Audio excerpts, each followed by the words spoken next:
Merci. La parole est à Madame Annick Girardin pour 10 minutes.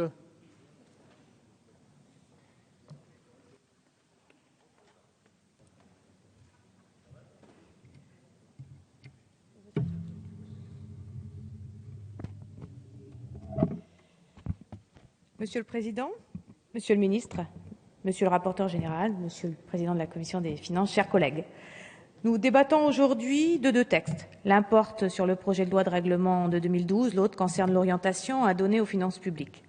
L'un s'inscrit dans le passé, l'autre est résolument tourné vers l'avenir.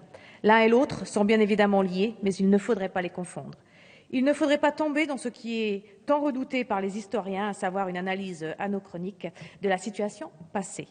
On peut et l'on doit apprendre du passé, mais on ne saurait juger les décisions prises sans se remémorer le contexte dans lequel elles sont intervenues. Le contexte, quel était-il? Une inquiétude sur les marchés financiers, une spéculation sur la fin de la zone euro, un doute quant à la capacité de la France à se réformer. Il fallait agir, et agir vite. Le nouveau gouvernement et la nouvelle majorité ont décidé de maintenir, coûte que coûte, quelles qu'en soient les conséquences, une réduction du déficit structurel supérieure à 1 point du PIB. Y sommes-nous parvenus? Oui. L'effort structurel a été de 1,1 point du PIB. Le déficit nominal est descendu en dessous de 5%, alors qu'il avait explosé les années précédentes, 7,5 en 2009, 7,1 en 2010. Et la dépense de l'État a reculé de 300 millions d'euros, si l'on exclut les mesures exceptionnelles. Certains nous disent que l'on aurait pu faire mieux. Mais ce n'est pas la maîtrise de la dépense qui a fait défaut, contrairement à ce que peuvent laisser entendre ces derniers. Ce sont les moindres rendements de l'impôt, notamment dus à une faible croissance, qui expliquent que le déficit soit supérieur à l'objectif de la loi de finances initiale décidée par l'ancienne majorité. Les taux d'intérêt ont fortement baissé et nous avons économisé 2,5 milliards sur la charge de la dette par rapport à ce qui a été prévu ou ce qui était prévu en loi de finances initiale. Les efforts budgétaires n'expliquent pas à eux seuls l'accalmie constatée pendant près d'1 an sur les marchés financiers, mais ils y ont contribué, notamment en rendant la dette française plus attractive par rapport à d'autres dettes souveraines. La même logique a amené le gouvernement à prévoir pour 2013 un effort structurel de 1,9 point du PIB, ce qui est considérable. Il nous est aisé aujourd'hui de regretter cette politique, une politique qui a mené à des effets récessifs supérieurs à toutes les prévisions, une politique qui a eu de graves conséquences sur la croissance, sur l'emploi, bref, sur nos vies. Le FMI le reconnaît et vient de faire son mea culpa. La Commission européenne, sans l'avouer explicitement, en convient également.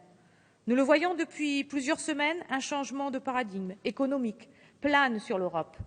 Et nous allons très certainement acter ce changement de cap aujourd'hui pour la France. L'environnement change rapidement, les solutions préconisées pour dépasser la crise économique tout autant. L'action du gouvernement et de la majorité doit pouvoir évoluer. Elle ne doit pas rester enfermée dans un dogme vers lequel certains continuent de nous pousser. Que nous a appris l'année 2012 et le premier semestre 2013? Je crois d'ailleurs qu'on ne peut pas séparer les deux, le deuxième semestre 2012 et le premier semestre 2013, car ils ont été réalisés dans une même logique, celle que je viens de rappeler. Nous avons donc appris qu'il nous faut sortir du cercle vicieux entre d'un côté un rythme de restriction budgétaire excessif dans le but de diminuer le déficit et de l'autre le résultat, c'est-à-dire une dégradation des recettes du budget de l'État et donc une aggravation du déficit. Car quelles ont été les conséquences de la politique menée? Pas seulement par la majorité actuelle, mais aussi et surtout par leurs prédécesseurs. Une chute de la croissance et un risque de récession. La demande intérieure qui était jusqu'ici dynamique a chuté. À court terme, les Français ont compensé leur baisse de pouvoir d'achat en puisant dans leur épargne. Mais à moyen terme, l'épargne de précaution augmente et vient handicaper la consommation, pourtant l'un des piliers de la croissance française. Alors que le CICE compense les hausses d'impôts pour les entreprises, les ménages, eux, n'ont pas bénéficié d'un tel dispositif. On le sait très bien, cette baisse de la croissance entraîne un moindre rendement de l'impôt, les moins-values TVA, d'impôt sur le revenu ou d'impôt sur les sociétés, se compte en milliards et le déficit se creuse. Si rien n'est fait, à moyen terme, nous nous retrouverons dans une situation avec des prélèvements obligatoires élevés et un déficit public tout aussi élevé. Nous aurions alors totalement manqué notre cible. Nous ne croyons pas qu'il faille attendre la fin de l'année 2013 pour sortir de cette spirale infernale. Il nous reste encore la deuxième moitié de l'année 2013. J'aurai l'occasion d'y revenir lors du débat d'orientation des finances publiques tout à l'heure. Lors du PLF 2013, les députés du groupe radical républicain, démocrate et progressiste avaient mis en garde le gouvernement contre une maîtrise des déficits trop axée sur l'augmentation des impôts et trop peu sur la réduction des dépenses. On peut comprendre qu'un nouveau gouvernement issu d'une nouvelle majorité ait dû avoir recours à l'impôt pour compenser rapidement le moindre rendement des recettes fiscales. Il aurait été illusoire de baisser drastiquement et de façon superficielle la dépense.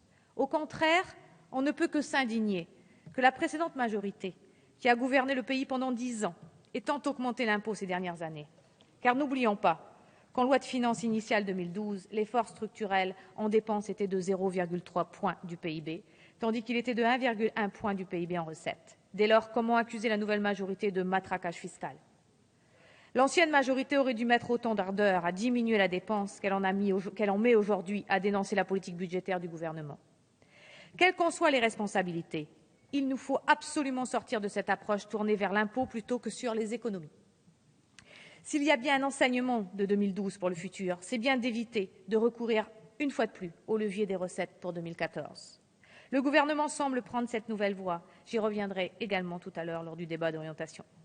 L'année 2012 nous a également montré l'absurdité de se référer à des chiffres uniques, prétendument scientifiques, qui n'ont d'égal dans leur apparente précision que le nombre d'hypothèses contestables qui les sous-tendent. Le traité de la stabilité, la coordination et de la gouvernance n'aident en rien. Voici que nous passons notre temps à nous déchirer sur des chiffres qui sont modifiés seulement quelques semaines plus tard. Est-ce en raison d'une mauvaise anticipation du gouvernement ? Pas nécessairement. Il suffit que la croissance pour 2011 soit revue et tout est changé pour 2012 et 2013, plus d'1 an après la fin d'exécution des budgets, sans que l'actuel gouvernement n'y soit pour rien. Ces précisions chiffrées ne sont pas, sans faire écho à l'étude de Kenneth Rogoff et de Carmen Rehart, censées prouver qu'avec une dette supérieure à 90%, un pays entrait en moyenne en récession. Les conclusions étaient en réalité basées sur des erreurs de calcul et notamment une erreur de causalité. Au vu du budget de l'année 2012, il semble ainsi préférable que nous basions nos discussions, lorsque cela est possible, non pas sur des chiffres précis qui seront de toute façon révisés, mais sur des intervalles de données. De la même façon que le fait la Cour des comptes lorsqu'elle estime les risques pesant sur les recettes, de la même façon que l'on enseigne l'interprétation des sondages dans les écoles. Je ne suis pas certaine que notre Assemblée se grandit à se chamailler entre une prévision de croissance de 0,1% ou de moins 0,1% plusieurs mois avant la fin de l'année considérée. L'autre caractéristique du budget 2012, c'est la détermination de priorité. Certes, les données budgétaires ne le montrent qu'imparfaitement, mais le retour de la gauche aux responsabilités s'est accompagné d'une redéfinition de domaines prioritaires. C'est le retour de la politique face à la technocratie austéritaire. Il n'est pas seulement nécessaire de bien gérer les deniers publics. Il faut aussi les orienter selon des objectifs définis par les citoyens. Les Français nous ont portés au pouvoir dans l'espoir de changer le cours des choses et non pas uniquement de s'en accommoder au jour le jour. Nous sommes des élus de la nation, pas des petits comptables. Lors des campagnes présidentielles et législatives, nous nous étions engagés à redresser les comptes publics dans la justice. Arrivés aux responsabilités, le gouvernement et la majorité ont fait le choix de dégager des marges de manœuvre budgétaires afin de pouvoir mettre en œuvre ce programme. 3 domaines ont semblé absolument prioritaires: l'éducation, la justice et la sécurité, c'est-à-dire le socle fondateur du pacte républicain. Dans un contexte budgétaire contraint, ceci oblige de réaliser encore plus d'économies dans certains secteurs pour pouvoir financer ces priorités. Certains nous le reprochent. Les députés du groupe 2RDP, comme le gouvernement, considèrent que c'est un impératif. Dans le cas contraire, nous ne pourrons juguler la montée des populismes. Car comment donner tort à un citoyen qui explique que les gouvernements sont les mêmes, quelle que soit la majorité, si l'ultime but des gouvernements en place est de gérer au mieux le budget? Ce n'est absolument pas la direction qu'a pris l'actuel gouvernement. Tant mieux. De ce point de vue, l'approche retenue au 2e semestre 2012 est la bonne. Elle doit être maintenue en 2013 et élargie pour 2014. Nous aurons l'opportunité d'en discuter également tout à l'heure. Pour conclure, Monsieur le Ministre, le budget exécuté en 2012 est un budget particulier. La loi de finances initiale a été votée par une majorité et finalisée par une autre majorité gouvernementale.